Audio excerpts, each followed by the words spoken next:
Hello, salut à tout le monde, j'espère que vous allez bien.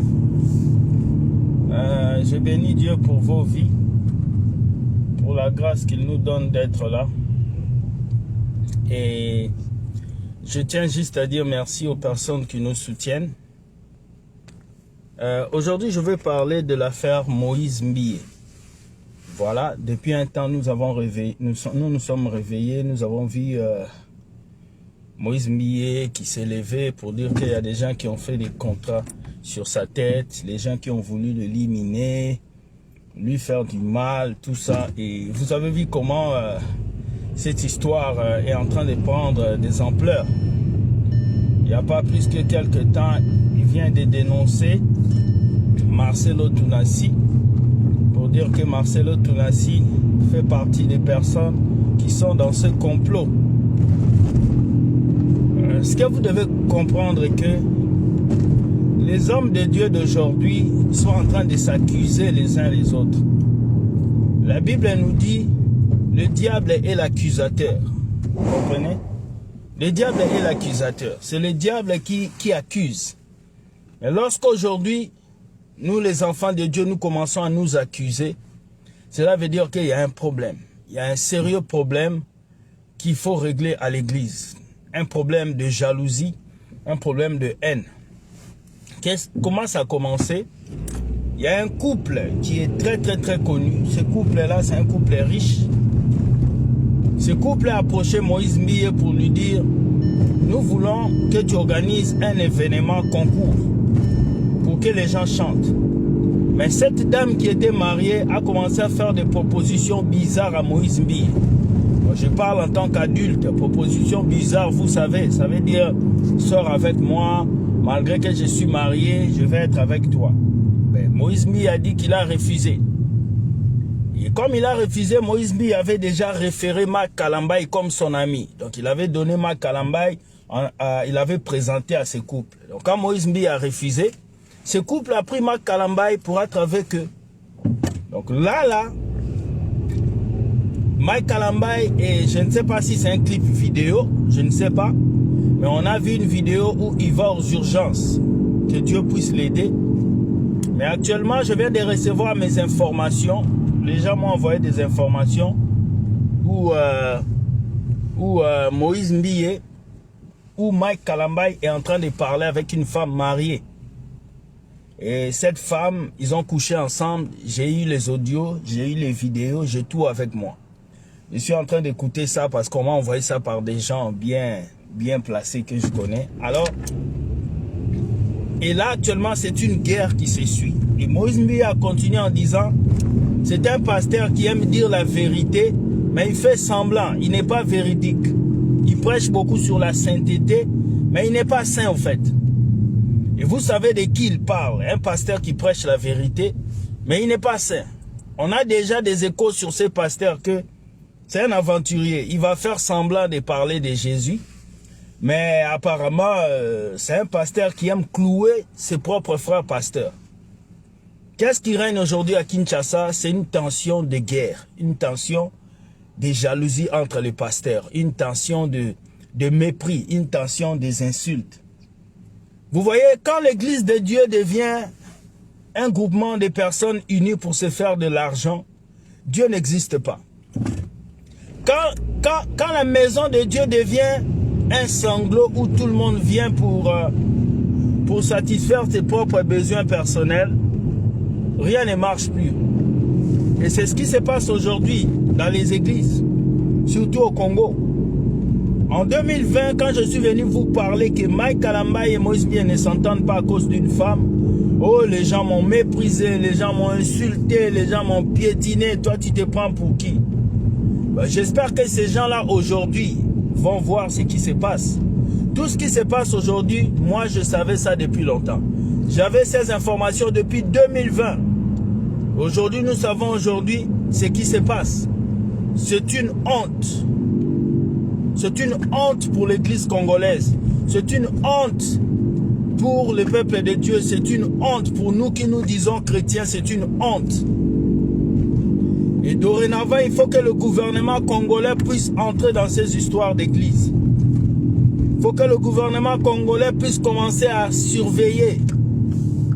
Parce qu'aujourd'hui, tout le monde peut se lever et devenir pasteur. Tout le monde peut se lever et devenir prophète. Tout le monde peut se lever et devenir évangéliste.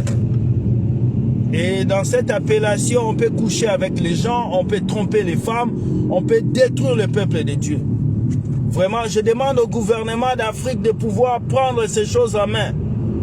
Nous ne pouvons pas continuer comme ça. Avec des hommes de Dieu sans scrupules. Avec des serviteurs de Dieu qui n'ont pas l'amour.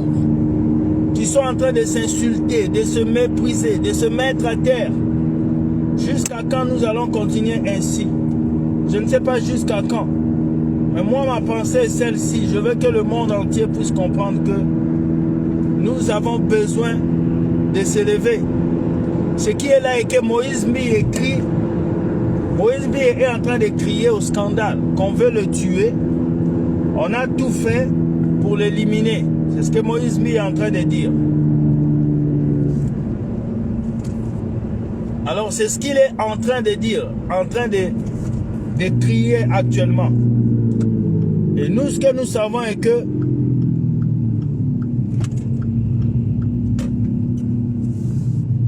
une personne ne peut pas dire qu'on le tue, qu'on le fait du mal, comme ça. Donc ce qui se passe ici, c'est la jalousie entre les pasteurs au Congo. Et là, le sextape de Moïse, de Mike Kalamba, vient de sortir où il est avec une femme mariée. Et je sais que ça va barder dans les jours à venir. Moi, mon souci, ce n'est pas ces pasteurs-là. Mon souci, c'est les fidèles. Mon souci, c'est les personnes qui prient dans ces églises. Mon souci, c'est ces gens-là qui vont chaque dimanche dire « Seigneur, je te bénis ». Quand je vous dis que l'église bâtiment est devenu le trône du diable, vous ne comprenez pas. Quand je vous dis que l'église bâtiment, vous allez là, est devenu de l'amusement. Les gens ne vont plus à l'église, les pasteurs là ne sont plus à l'église pour vous aider. Ils sont à l'église pour leur business, pour faire grandir l'église. Les Américains le font très bien. Ils vous le montrent qu'ils sont devenus des aventuriers. Aujourd'hui, il y a des pasteurs américains qui sont des sexologues. Ils font un séminaire sur le sexe. Ils enseignent aux gens comment faire le sexe à l'église. Et ils le savent. Le monde francophone aujourd'hui, vous ne voulez pas être véridique. Soyez véridique. Si vous ne voulez plus être des pasteurs, dites aux gens, on ne veut plus être des pasteurs, on veut être des aventuriers. Ça ne va pas tuer quelqu'un qu'on sache que vous êtes devenus des aventuriers. Mais utilisez le nom de Dieu pour faire vos bêtises. Mais c'est une malédiction que vous attirez sur vos vies et sur les vies de vos enfants. Moi, je plains ces peuples-là qui continuent à suivre ces églises. C'est triste. Vous voyez que des hommes de Dieu sont en train de s'accuser, de se mettre des bâtons sur les roues. Mais ce ne sont pas des hommes de Dieu. Ce sont des jaloux. Ce ne sont pas des enfants de Dieu. Vous voulez qu'on vous parle comment? En quelle langue? Depuis 2020, nous sonnons l'alarme. Faites attention. Sortez. Il y a des faux prophètes. Sortez. Vous nous insultez. Et maintenant, vous avez vu, tout est sorti. Les gens, Moïse Mbi est en train de vouloir faire sortir des audios de Marcelo Tounassi qui a dit des choses. Donc, vous comprenez que ces gens-là sont des aventuriers. Ces gens-là ne prient pas Dieu.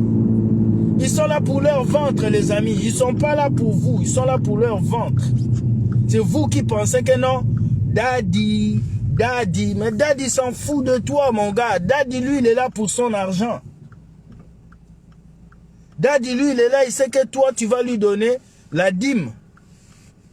Tu vas lui donner les offrandes. C'est tout ce qu'ils veulent. Tu penses que Daddy a besoin que toi, tu vas au paradis? C'est faux. 95% des pasteurs qu'on a aujourd'hui ne sont là que pour leur argent, pour les dîmes et les offrandes. Rares sont ces hommes de Dieu qui sont là maintenant pour que vous puissiez vous repentir. Ils sont rares. Ils peuvent vous prêcher la sainteté. Ils peuvent vous prêcher tout. Mais dans leur cœur, ils savent ce qu'ils veulent.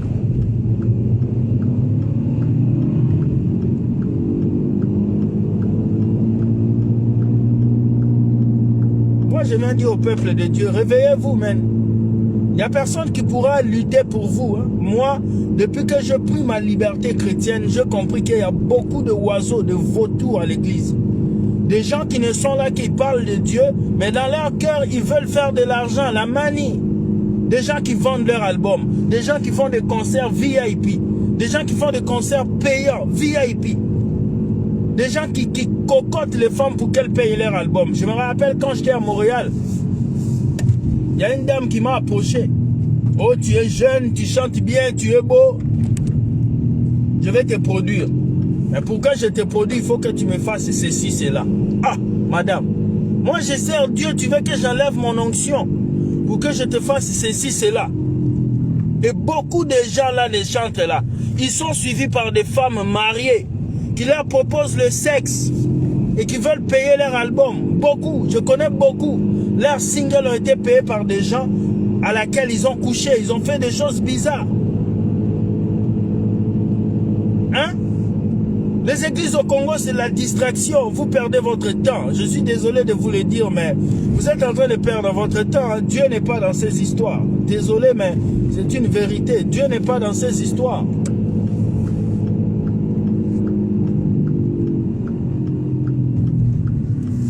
Dieu n'est pas là. Il n'est pas du tout là. C'est vous qui pensez qu'il est là, mais il n'est plus là. En 2020, je vous avais dit, Dieu a déserté plusieurs églises. Plusieurs églises, Dieu n'est pas là. C'est l'envie de gagner de l'argent qui est là. C'est la jalousie qui est là. C'est la haine qui est là. C'est l'égocentrique qui est là. Dieu n'est plus là. Voilà pourquoi vos vies ne changent pas. Combien de Congolais prient? Les Congolais prient le matin, à midi, le soir.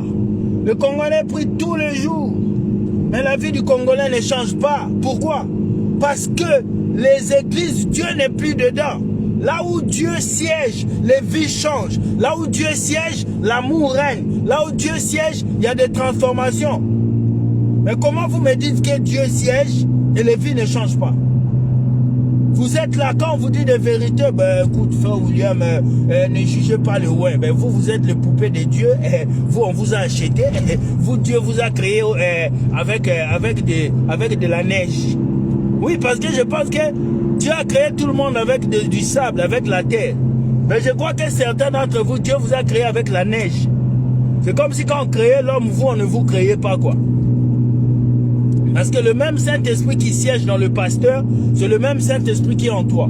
Maintenant, moi, je ne comprends pas. Un pasteur qui est chômeur, il te dit tu auras le travail. Lui-même, il n'a pas pu avoir un travail, mais il te promet un travail. Tu ne vois pas que ça ne marche pas? Hein? Lui-même, il te promet le succès, mais il n'a pas le succès. J'ai rencontré un prophète qui me dit, non, mon fils, il faut que tu bâtis un hôtel. Ta vie va mal, tu es en train de souffrir. J'ai dit, oh, moi je souffre. Oh, madame mia, señorita. Moi je souffre. Moi je souffre pas, de. Moi je souffre pas. Je vis la meilleure des vies actuellement. Je lui ai dit, prophète, vous vous trompez. Moi, je ne peux pas bâtir les hôtels. Si c'est pour bâtir un hôtel et que les gens se reposent, que je construis un hôtel standing pour aider les gens, les voyageurs, oui. Mais je ne veux pas bâtir un hôtel imaginable que toi, tu veux qu'on bâtisse pour qu'on te donne de l'argent et que tu t'enorgueillisses. Non, je suis désolé. I'm sorry, pastor. I'm sorry, prophet. Because I don't need it. Tu vois? Je n'ai pas besoin de bâtir un hôtel. Je n'ai pas besoin d'aller sauter dans une église pour que Dieu me bénisse. Je n'ai pas besoin de faire ça. Dieu ne nous bénit pas par nos efforts. Dieu nous bénit par la qualité de nos vies. C'est ça que tu dois comprendre. Tout le monde est béni, hein? Tout le monde. Va voir. Tout le monde. Même le païen qui est là, tu vas voir qu'il est béni. Maintenant, ça dépend de quelle bénédiction. Ah ouais, c'est ça le problème. Parce que si vous parlez de maisons, de voitures comme je conduis là, tout le monde peut avoir ça. Ici au Canada, tu n'as pas besoin de prier pour avoir une voiture. Tu n'as pas besoin de prier pour avoir une maison. Ce sont des choses que tu as automatiquement si tu travailles bien et si tu as un bon crédit. C'est tout.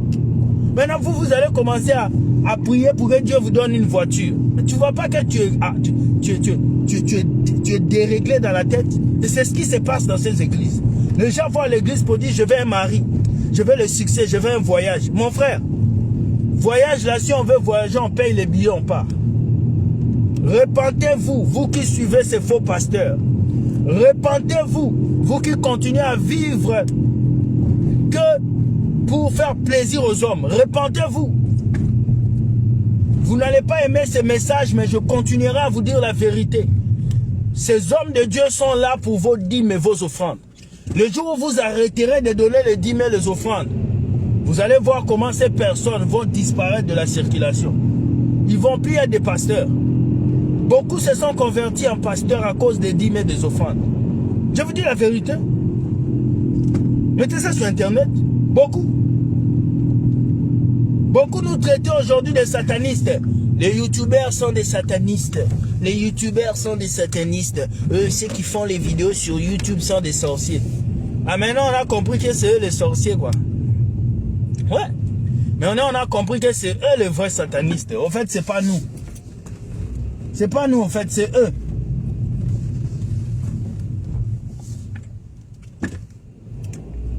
C'est eux les vrais satanistes. Mais il faut que ça change. Jusqu'aujourd'hui, le peuple congolais ne réalise pas que il y a le mensonge en l'air. Il ne réalise pas. Mais si vous continuez comme ça, ben, ça sera vous avec Dieu. Parce que nous, on a déjà fini pour nous. Moi, j'ai déjà fini pour moi. J'ai fait ma mission, j'ai annoncé. Alors, je ne veux plus me mettre là à vouloir crier encore. C'est fini. C'est fini, les amis. Donc, comme je vous dis, levez-vous.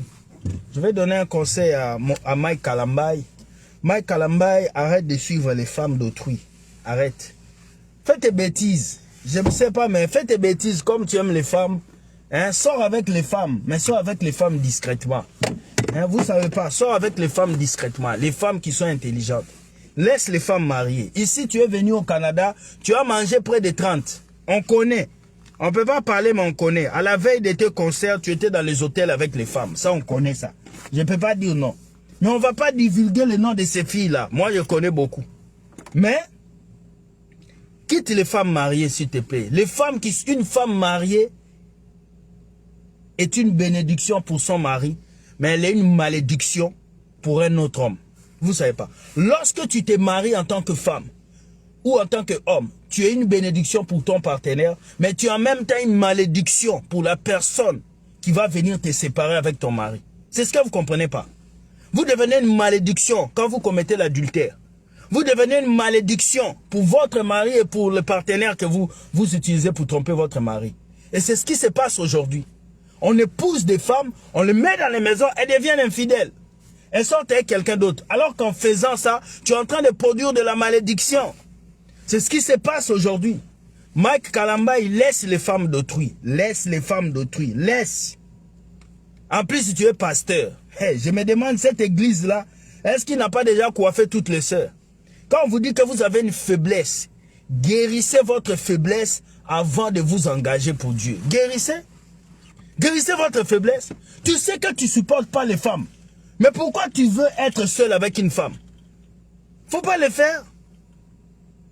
Donc Mike Kalambai, ces albums-là, tout ce qu'il a fait, c'est parce qu'il a piné les sœurs. Il a couché les sœurs pour avoir des CD. Alors que nous, on prend notre propre argent, on va au studio, on enregistre. Donc vous devez coucher avec les mamans d'autrui, les femmes d'autrui, pourquoi on vous produit? C'est de la prostitution musicale. La prostitution musicale. Vous êtes fort, hein? Vous faites de la prostitution musicale. C'est terrible. Je vois des jeunes qui se battent seuls, qui se battent pour que leur album sorte, avec leur propre argent. Vous devez coucher des femmes pour que ces femmes vous donnent de l'argent.